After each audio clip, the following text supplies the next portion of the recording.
Hello, homies. Guess what? The Homeopathy Hangout podcast is celebrating its 5th birthday this August 2026, which is a humongous milestone. And by sheer coincidence, we have also hit our 1 millionth download at the same time. So it is absolutely mind blowing to be celebrating these two incredible milestones together. How incredible is it that thousands of people around the world tune in every week to learn about homeopathy? And we have a new episode dropping every single week for 5 years straight without missing a beat. And now we have this treasure trove of over 470 episodes for everybody around the world to enjoy. Obviously, a milestone like this is never reached in isolation, so please allow me a moment to thank some of the people who have supported me along the way. First of all, my amazing husband Yaku and our incredible children Josh and Tuli. My work chews up way more family time than I'd ever like to admit, but the truth is that I couldn't do any of this without the incredible support and love of my husband and our children. And I feel like the luckiest person in the world to get to do life with these three amazing people. Secondly, my editor, Margie Tiempo, and my VA, Chin Adorius. So Margie has been editing this podcast for over 4 years, and last year we got to meet up in person in Bali, which was so lovely. Her husband, Ruel, came along as well, and he also helps with the editing. So Margie and Ruel, thank you so much for your amazing work on the show. Big thank you also to my VA, Chin Adorius. So Chin creates the snippets that we use for social media to advertise our new episodes, and she emails our guests to let them know when this show has released. And Chin's been working with me for close to 5 years now, and she was the one who put me in touch with Margie all those years ago. So I just want to say thank you so much to Margie, Ruel, and Chin. I really appreciate what you do on the show. I also want to thank my amazing clinic, dispensary, and admin team, Paloma, Viv, Sarah, and Helena, who not only pick the orders for our worldwide shipping, but also picks me up when the workload feels a bit too much. Also to my team of homeopaths, Elaine, Sarah, Nicole, Ritu, Yaguda, and Kelly, thank you for being my support and my sounding board. And of course, we wouldn't have a show at all if it wasn't for our incredible podcast guests.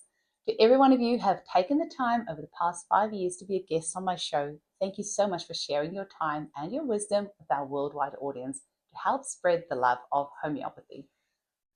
I also want to thank the generous souls who have financially contributed to this show, which has helped me continue to provide this as a free resource for everyone. So firstly, Marcus Fernandez, founder and principal of the Center for Homeopathic Education. Our regular listeners will know that Marcus has been looking after my podcast baby the past 2 months so I could have a break from recording. Thank you so much, Marcus, for immediately saying yes without any hesitation when I asked for your help. You're a truly special human being with a heart of gold. Marcus and CHE has also financially been a sponsor of the show, which has helped me out in a time when I was ready to give up the podcast due to the financial strain. I also want to say a big thank you to Melissa Kupsch, who has also in the past been a generous donator of the podcast, which has allowed us to continue providing this as a free resource for all of you. I haven't done a donation thank you at the start of my episodes for a while because this year we've had a grand total of 12 donations, of which 8 was in February, and they were thanks to Ambika Waters and her amazing Illumination Remedy ladies. The other 4 donations came through in March and June this year. So, to the 12 incredible people who have donated to the show this year, I want to give each of you an incredibly special thank you from my heart. It means so much to have your support. So thank you to Ambika Waters, Vivian Stratton, Janine Fuller, Nina Garrett, Joe Douglas from the Natural Therapy Clinic, Deborah Olenev, Kim Sullivan, Esther Boris, Teresa Raphael, Diane Yamamoto, Shulan May, and Emily McAteer. I also want to say a humongous thank you to the 6 people who have a monthly donation subscription to the show. You 6 have an extra special place in my heart. Please know that your ongoing support is seen and felt with every fiber of my being. So thank you so much to Manu Mystery, Emily McAteer, Christy Downey, Johan Fitt, Sandra Stevens, and Sarah Cotman. I wish I could fully express how much your support means to me. A few years ago, we used the Buy Me a Coffee and Patreon sites to offer listeners the chance to donate to the show. However, those platforms were taking quite a bit in commissions. So about 2 years ago, my husband created a direct link on my website for donations. So if you'd like to donate to my show and help me continue to provide this free resource, please visit eugeniekruger.com and click the Donate to Homeopathy Hangout podcast in the top left corner. And of course, I wouldn't be doing this for 5 years if there was nobody listening. So to you, dear listeners, A humongous thank you for tuning in every week and sharing the show with your family and friends. To everyone who's taken a moment to give us a 5-star review on your favorite podcasting platform, thank you.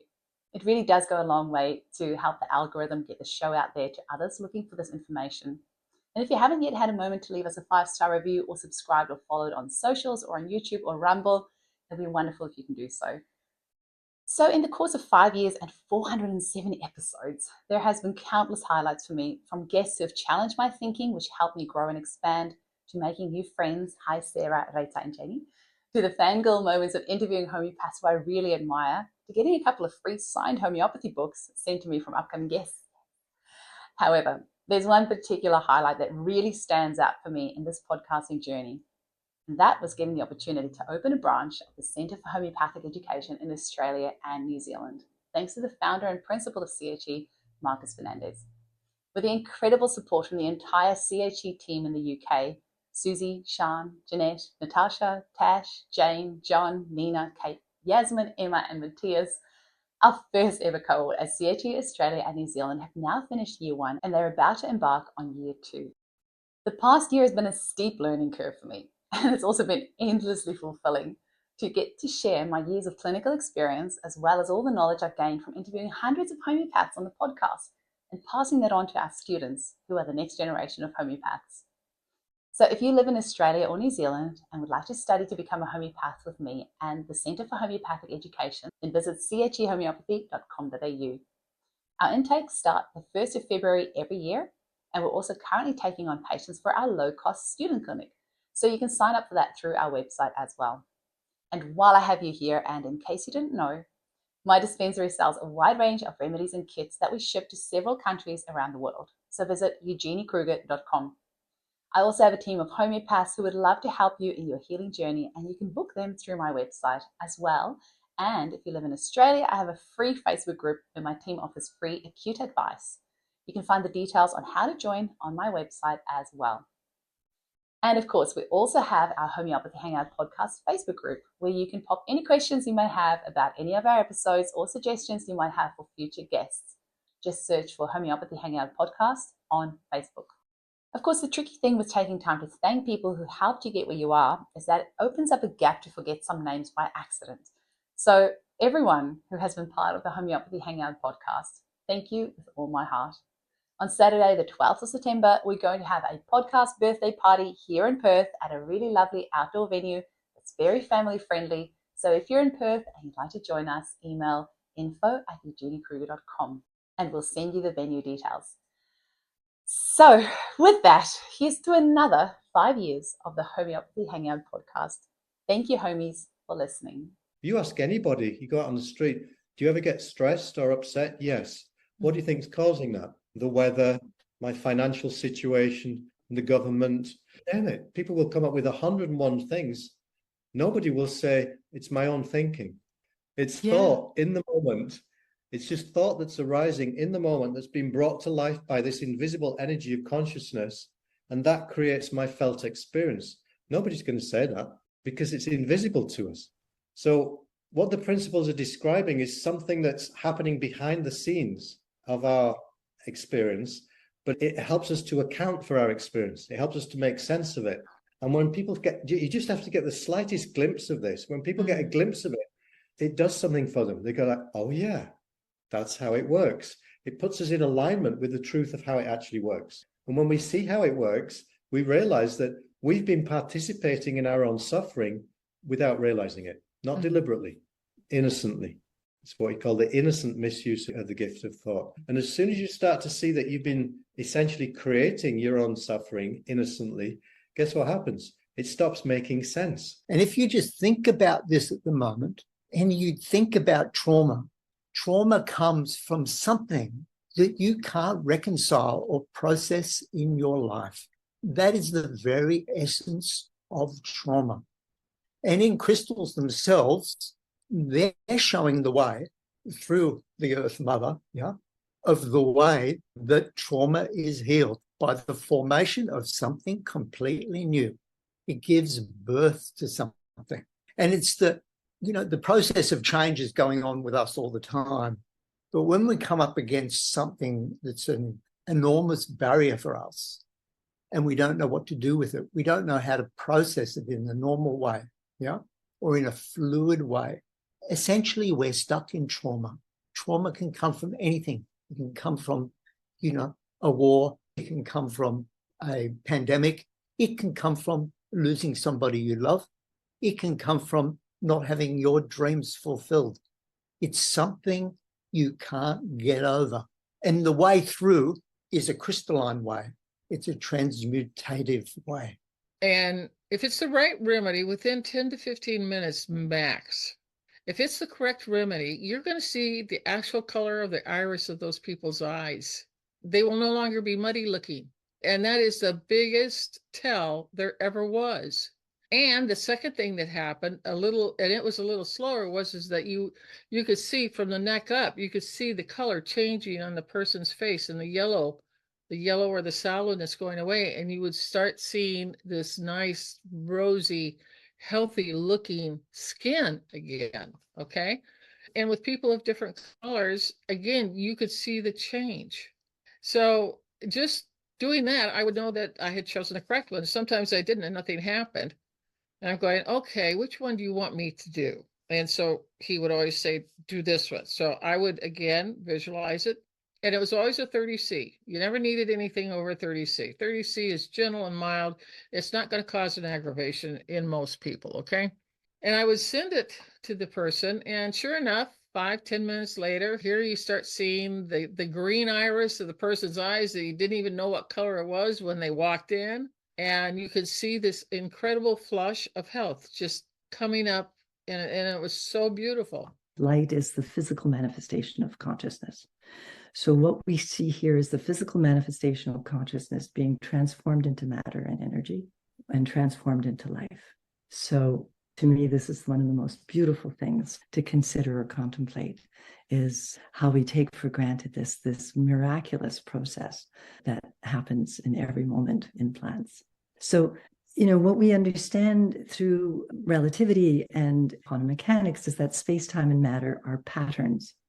And they're patterns created by consciousness, created through light. Light is the container, if you like, of space-time and matter. There's nothing that can go faster than light. And light is the instrument by which everything is, the interplay of all of the elements that come into existence can happen.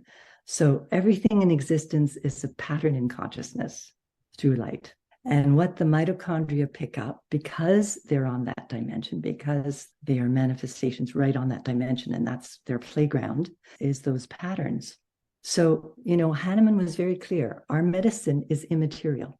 A homeopathic remedy, that required process of potentization, is a process designed to extract all of the material product from the pattern of consciousness that creates it. Now, in our conventional medicine, we see the immune system as two different parts. We just see the human immune system, of course, first of all. And then this human immune system, we divide into two parts. The one is the so-called the innate immune system, which we are born with. It's our first defense. It's like fever, inflammation, but broadband. It's not very specific. And it doesn't learn. It does the same thing all the time. That's the idea of the conventional medicine. So the innate immune system is what we're born with. It doesn't change throughout our life. And it's the first line of defense. And then there is the acquired immune system. And this is the one with the antibodies that we focus on. It's the one that learns. It's one that knows we've been in contact with this pathogen in the conventional medicine. And now the next time we come into contact with this pathogen, we are prepared. And so I looked at all the remedies in the chart for cough during teething. That's all I had.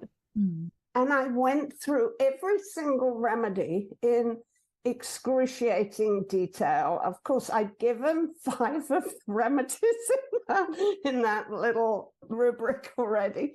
So I didn't need to give those. And other remedies were easy to cross off because they didn't fit any of his symptoms. This is for homeopaths and home prescribers. Nearly always it means we need to give a remedy we don't know yet. Maybe a small remedy, or could be a polycrest, a bigger remedy, but we don't know it yet. How are we going to know it? How do you find out what you need to know? So for me, what I do is I step back from knowing into a place of not knowing. In bronchial asthma and in allergic rhinitis and in atopic dermatitis, homeopathy has outstanding results, and the treatment is not expensive at all. It's maybe time-consuming for the physician to establish the remedy, but it is non-expensive. And sometimes there is something that is like magic. You use a remedy like sulfur, which was used by Hahnemann 200 years ago, and it still acts better than normal medicine that we have nowadays. The very first case that I give on the organ remedies is a guy with heart disease who came in when I just started practicing in the early 90s. And he was depressed and he had weak heart muscle and he was fit all his life. And the medics were going, okay, we've got to put you on heart tablets. You're going to be on this for the rest of your life now. And he was strongly averse to taking any type of allopathic medication. So he came to me for treatment, analysed the case, thought, okay, got depression, got heart disease, various other symptoms, give you an abridged version. So this is aurum metallicum. This fits perfectly because I built the hierarchy on mental emotionals, physical generals, physical particulars. So cardiac symptoms was a local particular symptom. And aurum did nothing at all. And I tried different potencies, centesimals, LMs, and then by the time of the third visit, I think he's not going to stick around for long.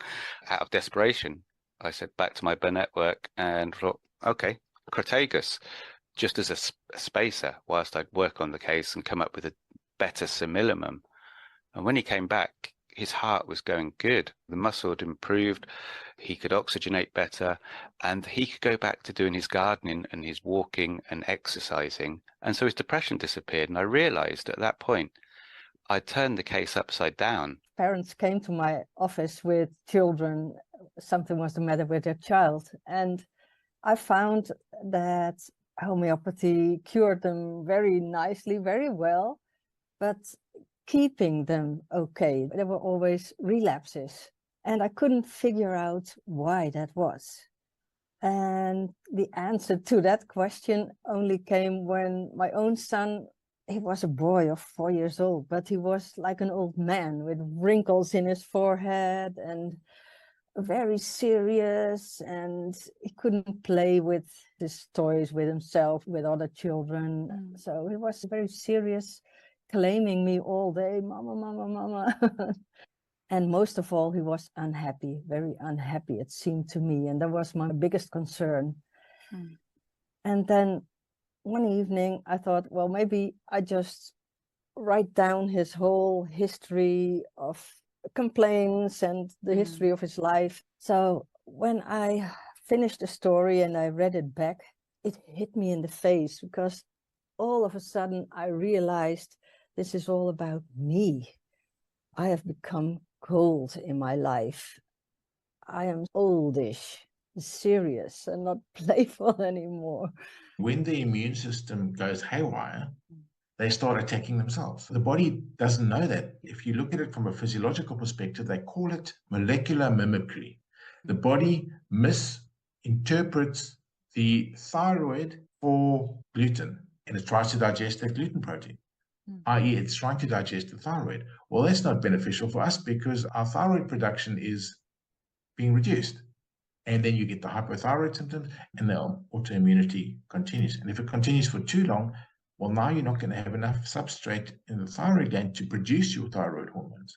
So it's very important that you get that autoimmunity to be quelled, to be crushed.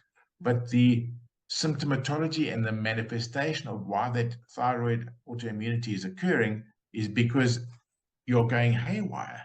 You've had that stress, you've had that trauma, you're not being supported, your cortisol levels are through the roof because you've got the stress. So when you've got that client in front of you, how compromised is their liver? And more especially, how compromised are their kidneys?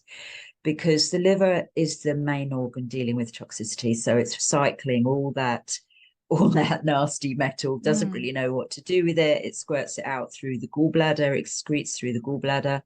And then, probably behind most gallstones and gallbladder pathology is heavy metal toxicity. The body doesn't really excrete it efficiently. We need what are called chelators to get it out of the system. So it tends to circulate in the system. And when it's done that for long enough, it will start to affect other filters like the kidneys. And once it's affected the kidneys, you've got a very fragile patient. There's a question I ask when I work with groups is, what do you have to do to prove you're worthy of what you say you want? And the answer is nothing. You don't have to do anything to prove you're worthy of what you say you want. We are worthy because we exist. And when you hold that awareness in your consciousness, life flows very easily and very beautifully. And it's just allowing that grace to come through, not getting caught in the projections of other people. And they are flying, projections are flying like guided missiles. Find your core, know who you are, stand strong, trust yourself, trust your creator, trust your medicine, and stay in community. This is something I've really learned over COVID. Community is everything. And God bless you with your website. It's fantastic what you're doing. And thank you. Thank you for letting me have a forum for sharing my ideas. Lots of research being done in London and many other places of people who had absolutely depression that hasn't responded to anything. They've given them a single dose of psilocybin and depression is gone. But they found that after a few months, the depression comes back again. So if you have given a remedy that the person has shifted out or they've taken a psychedelic now legal in Australia and that has taken it out, that's not the healing. You can change your life only by changing your life. So to take the remedy and to make it go away, that's the magical thinking. If that's all you've achieved, I have to say I would be disappointed. Like I said with my patient with a breast cancer, if all that happens here is that your tumor disappears, I'd be disappointed. It's, have you changed? Have you brought your life to another level here? Have you realigned yourself with your purpose? If we're only focusing on the symptoms, I don't think that we've really done all the work. So I start my own company with greenhouses, and we get children, and the second child after the MMR vaccination get a meningitis directly after the MMR. So she was hospitalized because she was incontinent. And I was treated by a homeopath because of my epilepsy. Was very severe, more than 3 times in a week, a grand mal. So terrible. I got lots of medications, and when I was 16, my mother says, now we go to a homeopath. And this homeopath helps me to cure from epilepsy. And when I was in the hospital with my child, in consciousness, in coma, and the doctor says, after 3 days, the brain is so damaged, it will never be okay. We need to let her sleep. And I said, no way. I take it out of the bed. Go to the homeopath. And there was a patient in the homeopath, but the patient says, this is more important. So we had a talk. He gives the remedy, Dioscorea valosa. And within 3 hours, she wakes up. And with 3 days, she was playing. And now she is a healthy woman of 39 years. No, 42 years. And then I thought, I need to become a homeopath. So I go to school, and within 2 years, one of the teachers says, you need to start your practice because you are so involved. So I start my practice. And in 1993, I thought, the results are amazing, but I'm not satisfied because people come back. And then I thought, there needs something, what I'm missing. And I start to read the organon. And the third time I read the organon again, I thought we need to cure the obstacles before you can help the patients. And then I thought, yes, there are so much obstacles. If you look back in Hahnemann's time, there was not so much allopathic intervention. They use only arsenicum, they use mercury slowly on. And that, or there was plant poisoning and things. And Hahnemann he was not really the finder. Hippocrates was the finder of homeopathy. But he found out when you don't cure the obstacles, then you can't heal a patient. In 2018, one patient came back. He had suffered from very severe allergy symptoms. I've treated him for 8 years. Nothing would really have helped him. It was going up and down. And all of a sudden, he came back 2 years later, but not because of throat problems, but because of knee issues. And I wonder, what about your allergies? And he said, well, somehow no more problem with my asthma, somehow it's gone. I don't know why. I don't understand. And then I looked it up and I saw, okay, what was the last remedy that I've given him? I've given him Staphysagra, I've given him Natrium, I've given him everything. I've given him a phosphorus, all. But somehow nothing much would really have done. But the last remedy that I'd given him was Streptococcus 200C. And I had called him 3 weeks later and had asked him, so how are you now? How are you feeling? And he said, well, somehow now I'm fine. No, this was in 2016. I have no more allergy symptoms. No, somehow something has subsided. And since then, for 2 years, he didn't call me again. He was no longer there. So I thought, okay, this is really amazing. Something is happening. This man can be helped with just only 1 dose or 3 days that he had taken the 200C. And now 2 years later, the whole story of the allergy is gone. What has happened there? So I thought this must be a remedy. This must be very good for allergies. Yeah. And so I started all my allergy patients and I started to give it to this. I have many allergic patients with in the spring, hay fever. Yeah. And so I started to giving it to more and more people. And they came back and they said, well, the action is, how was the remedy? And they said, oh, very positive. I feel so nicely. I feel well. I feel somehow I feel more at ease. I feel more relaxed. I feel more comfortable. I'm more, I feel lighter somehow. I feel life is easier for me now. I feel just better and things are opening up and everything is easy. Some got more flus and so other things happening. But I didn't understand it at that point, but that's when I started to really give it to a lot of people. This is under the subject of obstacles to cure.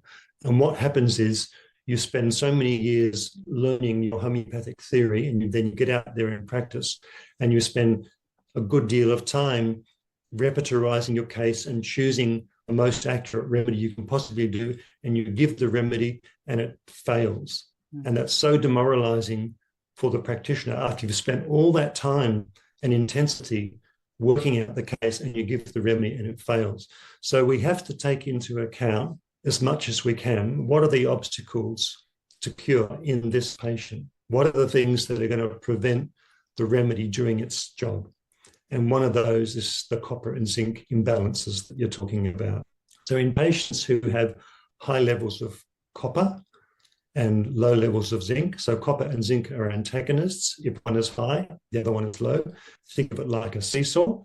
Perhaps if I get a pen, since we're doing a video. So if you think of a seesaw, if zinc is here, if copper is high, your zinc's going to be low. So that's the wrong balance. You always want to have your zinc higher than your copper. In extreme cases of this copper-zinc imbalance, we have people who have what's called pyroluria or pyrrole disorder, which is the inability of the body to store its metabolize and absorb its zinc and B6 properly. And so copper is not checked, like it jumps off the seesaw and flies into the air. Okay, so that's zinc-copper imbalance has to be corrected for the normal enzyme functions to work properly. So even if you've got the right remedy and it's provoking the right response, all the connections can't be made. Like your body is like an electrical system. The nervous system is an electrical system. So there's gaps in the synapses unless that zinc-copper balance is there. Last night I was at a cacao ceremony and I met a lady there that I worked at a festival this year in July at the yoga picnic here in Ireland and was doing healing sessions there, massage and energy alchemy work. And she stumbled across me and I was actually leaving my bell tent to go for lunch and we started chatting and she just burst into tears and she said, I really need your help. I said, okay, come on, let's go into the tent. and just got her onto the table and started to do some work on her, working in her energy field to start with. And then I said, okay, we need to do some somatic work. There's some, your body is in trauma. Let's do a massage, some healing, some tuning forks. We'll see what comes up. So I worked on her, and she had this massive, massive release, like sobbing the whole time, really, so there's all this trauma is coming up. So part of the session was really about helping her to stabilize so that she could process the trauma, and then also leave my space so that she's in a place where she can be, rather than going back out into the world still feeling how she was feeling. It was so full on. It was really, really powerful. And she left the Bell tent and went off out into the festival, and I didn't get her phone number. I didn't even know what her name was, And last night I met her at the cacao ceremony, and she said, whatever you did that day, I don't know what you did, but whatever you did, it changed my life. Oh. And you hear those, I was so humbled by it. You hear those things from people and you just think, wow, they have put the hard work in. She came to me, she activated that healing herself. I just facilitated what needed to come through and what needed to move in her. And she just said she came home, she's made all these changes in her life, and she's a different person from it. The Banerjee Clinic is a very different clinic, because I've not seen a clinic like this in wherever I've gone. It's got a charitable aspect to it. With the Banerjee Clinic, we get about 700 to 800 patients a day. And the top level, there are 3 levels to the clinic. The top level is a completely charitable wing. So we have people coming in from everywhere, and the consultations are free. And we have about 5 to 6 doctors sitting up there. They're all trained in the Banerjee protocols. And in the second wing, it's a wing that, of course, you can pay for consultation, and very nominal fee. When my grandfather made this clinic, he actually wanted to keep in mind that he wanted this place to be like a safe haven for the common man of India. He wanted to reach out to as many people possible. And he would always tell me that I'm not where I am because of the rich men. I'm here because of the poor men of my country. It really says something to you when you're said these kind of things when you're a certain age, and you realize what a responsibility you have that you need to carry on. So we've kept it just like that. We still get about 700 to 800 patients. We treat them all, and we never turn anyone away. And this is one of the reasons why understanding the symbolic world of the patient is really important, and understanding and being able to understand their dreams, or to actually utilize their dreams, because so much is suppressed. Not only so much is lost, but so much is suppressed. And we suppress everything these days. If we don't use drugs, we're doing it by suppressing ourselves, And it amazes me as I do my own work and I listen to my dreams and everything, how much of who I really am has been suppressed by me, And also the unique situation of women these days too, moving from being totally within a certain box or container to striking out on our own. And I think that's really important, because I think women are really, the woman's point of view, the feminine point of view, or eros, as we talk about in Jungian psychology, is really, really important, because eros is the connective principle. It's the thing that connects people together, that connects everything together, that sees the whole picture. Whereas the male, and I'm talking about an archetypal format, the male is the separatio, the one that separates things into pieces. And we need both. We absolutely need both. But because we have a history of things being separated so much logos, so much rational thinking, that we need the wisdom of Eros and the connective principle of Eros. We are not separate. We are not separate from the external energies of the archetypes. Archetypes are basically preconditions, primordial energies, and they're invisible. They're potential. And then when they are stimulated, and they make up what Jung called the collective unconscious. I think I have to back up a little bit and talk about the collective unconscious, if you don't mind, is that this is another big difference in Jungian psychology. Jung was a psychiatrist. He was working in a mental hospital. This was in his early years. And he discovered that these people who were locked away, who knew nothing about what was going on in the world, were having dreams that were mythological motifs, that were things that they knew nothing about. And he observed this. Like Kahneman, he was very big in observing. Being the unprejudiced observer, I'm sure Jung would have used that word if the same thing. So he observed this and he continued to observe it.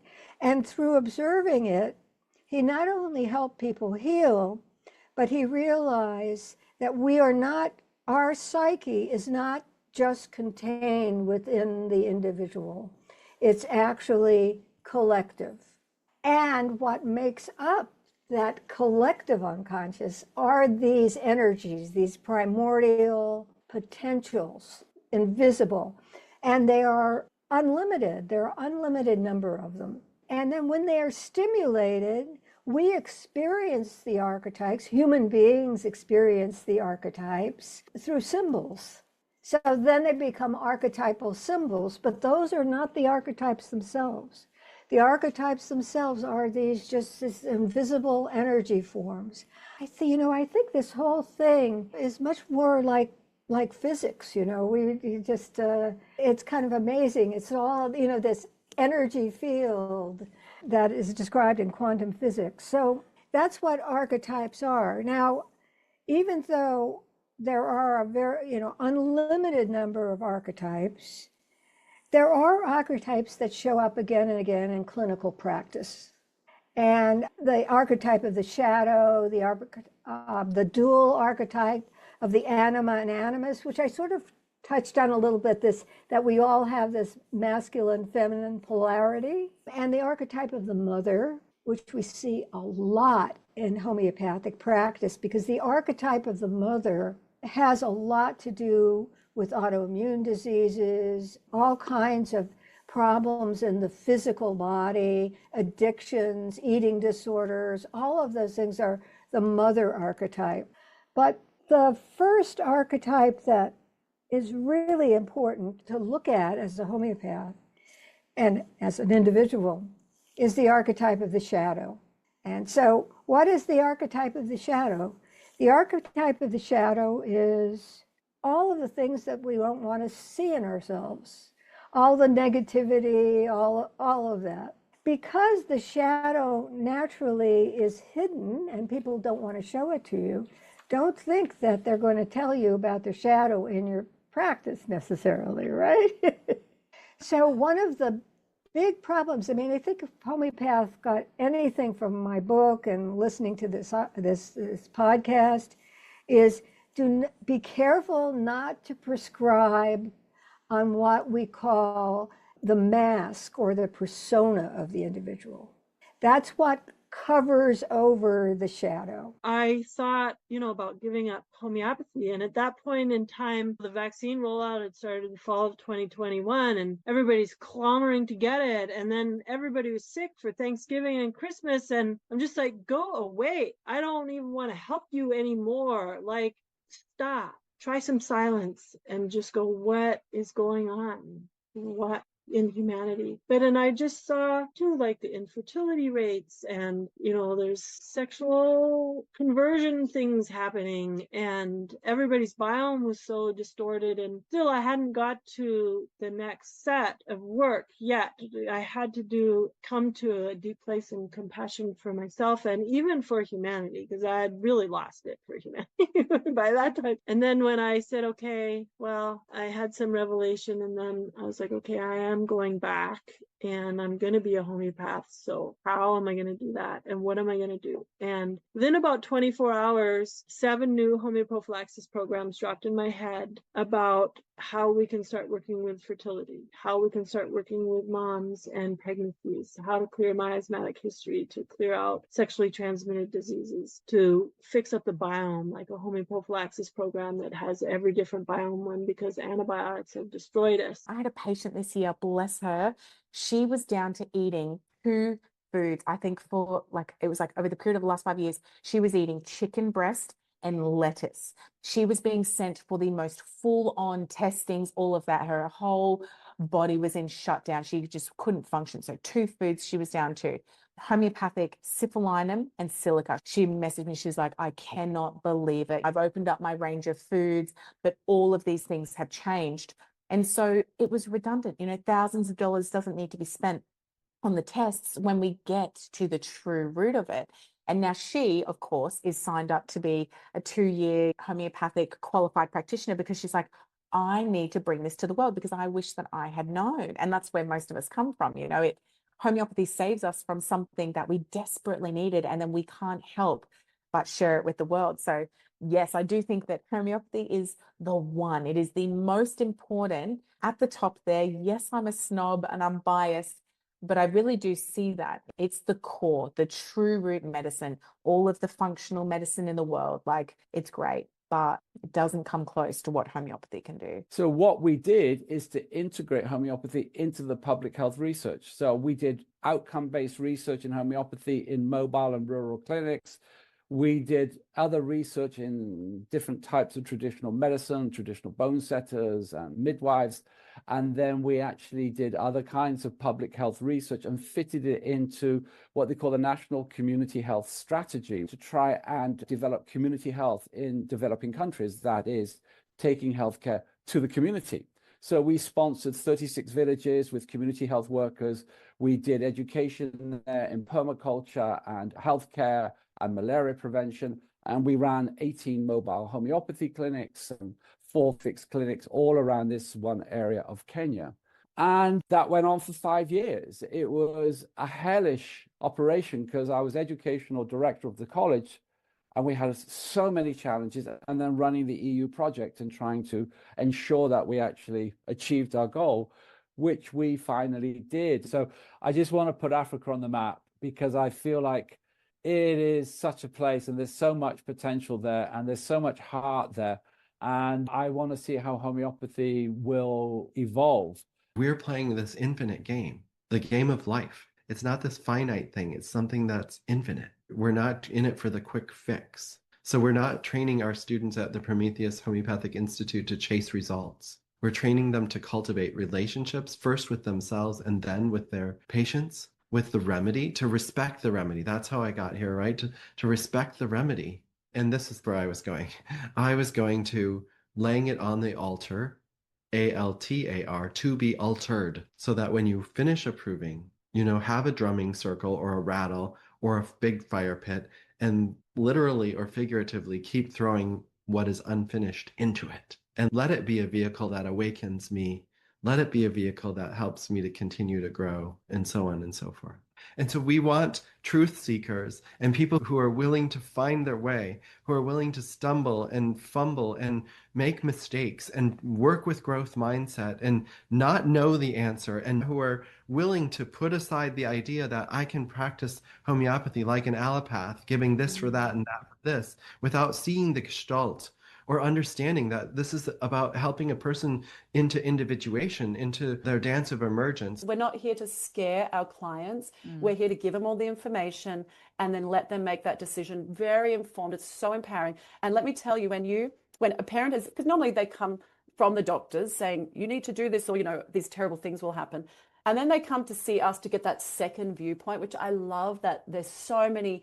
And I'm saying younger because and look, I'm 42, so younger could be like 30, you know what I mean? But I'm saying younger parents. But I'm seeing a lot younger parents, even in their 20s now, coming in and saying, we want to know our options. We don't even know what homeopathy is. But after what happened a few years ago, we're a little scarred and untrusting.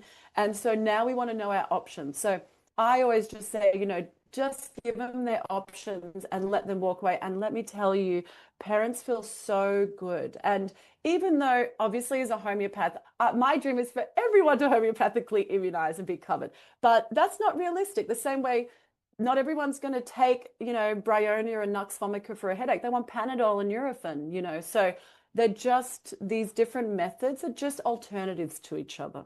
And they're interesting consults, the immunization discussions, and, particularly prescribing and offering homeoprophylaxis, you need to be very confident in your knowledge on homeopathic immunization and on vaccination and on the diseases that they are treating and preventing. You need to be versed on it. Don't, buy my dad's book, by the way, if you want to. I should do a plug for dad here. It's like you're Buy reading his my mind. homeoprophylaxis book. I literally just wrote on my notes to make sure that I tell you to plug your dad's book, which maybe we should just do that now while we're here. Oh, yes. Dad's book is, oh God, what it's called. Vaccination and Homeoprophylaxis, a review of the risk and alternatives. Is this the new one that's come out? Website. He's bringing out the revised one. So hopefully he'll be having a session with you sometime soon to go over all the fabulous new data, which is so exciting, and new methods and working. So that's really exciting. So that's going to be coming out on Amazon, I think, soon. So hopefully that will coincide with an interview with, I've just dobbed him in now. Yeah, with the good. interview with yourself. And so he can talk about that. But yes, he's still got all his other books. And he does have the Vaccine Damaged Children book. That is a book as well. And that's a really, if you believe that, if you feel that your child is vaccine damaged, get that book and just read about it, see your homeopath and see what they can do to help, because there's a lot there. We have the most amazing team, and like just this last week, in 2 days, they did 80 patients, 2 of them by themselves. I wasn't there because I'm away at the moment. And I mean, that just the legacy of that is people who've got chronic conditions that have not shifted because the current system is just not addressing it. And we have a real crisis in Eswatini with drugs. There just aren't any drugs in the hospitals and the clinics.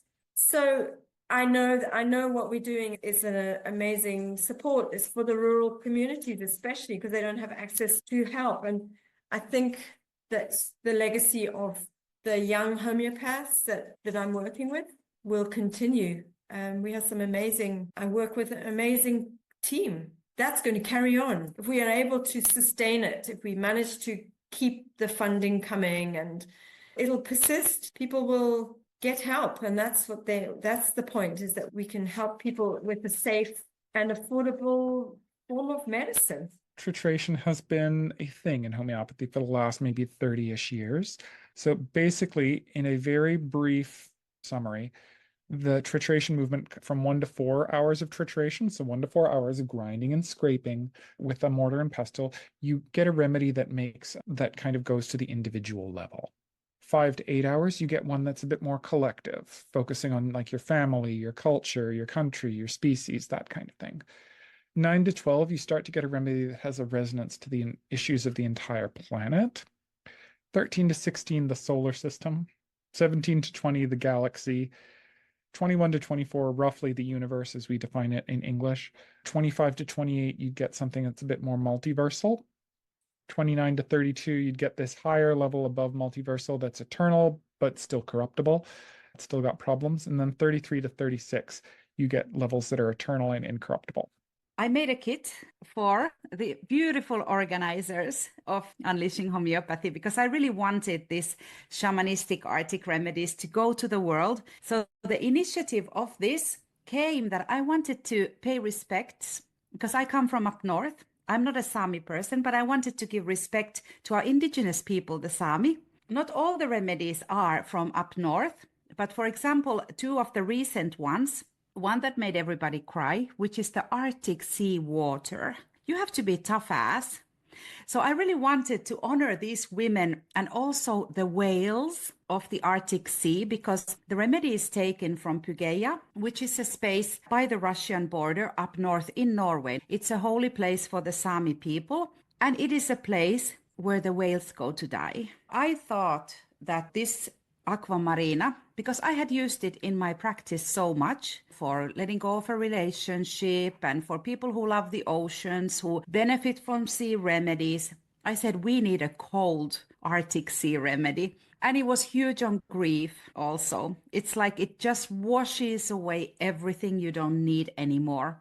And then there is this kind of melancholy when you're looking for the ultimate soul partner to live your life happily ever after, and you don't find that person. What a sadness comes with it. When you practice homeopathy, you are practicing in complete consistency with the microbiome. So you don't have to change anything to be compatible with it. You're already doing it. And you don't have to get off of this track and learn about the microbiome. You don't. You're already using the most microbiome compatible system of therapy there is on the planet. Okay, and that would be the final word. You're already doing what you need to do. Just keep learning how to do homeopathy better. Just keep learning, to expand what you do, because we all have things we don't know how to treat or we can't treat, and mostly it's because we just need that experience. I was sitting next to this Greek woman, a tiny room, not as big as my office, with 20 people. Wow. Sitting waiting to see their homeopaths. And this woman started to speak to me in Greek, which at that time I didn't speak at all, not even a word. And she had great English. And she said, "Did you come here from America to be treated?" And I said, "No, I'm an American doctor. I'm coming here to study homeopathy." And she got totally, and she said, "Well, let me tell you about me." And she'd had horrible migraine headaches. She'd been bedridden for 20 years. And she told me all about it. She came to the clinic a month ago. She hadn't had a headache since the second day, and she was up and doing things and holding her grandchildren and things she'd never done for 20 years. And while she's talking, the woman next to her sort of elbows her and says, "Oh, who's this?" And I hear her answer something, "American doctor, blah, blah, blah," in Greek. And then pretty soon the entire room, every person in the room was standing in a semicircle around me, getting this woman to interpret and tell me this one had had rheumatoid arthritis, and that one had had multiple sclerosis, and that one had, agoraphobia, and each one of them completely cured. It took me a very long time, which was really a good thing for me and for my development. And at the end of 7.5 years, nobody believed that color could heal. When the spirit is open, grace happens and healing happens. That's what I found with the color remedies. Keep an open mind to the realm of possibilities. Don't get stuck in dogma. If you can accept homeopathy for what it is, why would you limit the realm of possibilities? It's a fabulous medicine. It can only do good, only do good. And in the right hands, it can do miracles. And I do know that. And you don't have to be bombastic about it. Just really trust the remedy.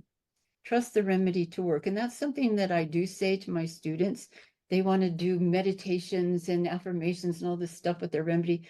Just let the remedy work. Trust that the remedy itself will work. We don't have to do other things to prove that it's okay. When he was about 11 months old, my mother-in-law begged me to get him his next round of vaccines. And I was like, he doesn't need them. We haven't done them. He's doing fine. He's finally well. And she was like, "Please, I'm worried he's going to die. I lived through polio." And she was terrified. So I was like, "Look, fine." I wasn't worried. I thought, fine, I'll take him. And I took him, and he was given another round of Hep B, but also with the DTaP. And within hours had vomiting and diarrhea coming out of both ends, like pouring out. We had to rush him to hospital, and basically they gave him a 50% chance of living. And from that moment forward, he was constantly sick. Ear infections, throat infections, just constantly unwell, stomach bugs. And a neighbor of ours said, "You know what you need? You should go see this homeopath I know." And that was the same day that I'd been to see my pediatrician, who himself had a Down syndrome child, and had said to me, "Look, Kim, I can keep giving you antibiotics," but he said, "It's not going to fix things." He said, "What you need is somebody to strengthen his immune system. We take my son to a naturopath in the city, but you just want some sort of natural healing technique because medicine doesn't do that, right? That's what natural healing does." And then my neighbor said, "Oh, go see this homeopath, Jane Shiketti, who lived less than a mile away from my house. So I took Jerry to Jane. Jane gave him Veratromel, and he stopped getting sick. And that was astonishing to me. To be a professional homeopath, I think you have to be involved in a proving. Having done a proving, a proper full-blown proving, separates the girl from the woman in homeopathy, because you are going to experience something you've never seen before, which is, it's a human-made epidemic, not like a mandemic that I mentioned before, but provings are totally parallel to epidemics, because you give a remedy to a group of people and then you have to look at it as if one person. But the whole process is so full of educational issues for homeopath, understanding you never have the opportunity in clinic to see that giving one remedy affects 30 different people, each one in a different way. Who gets better, who gets worse, how long does it last? All this is fascinating to see. I also like with students to try and encourage them not to feel fear. I think when we put fear in with a remedy, we're more likely to get an aggravation.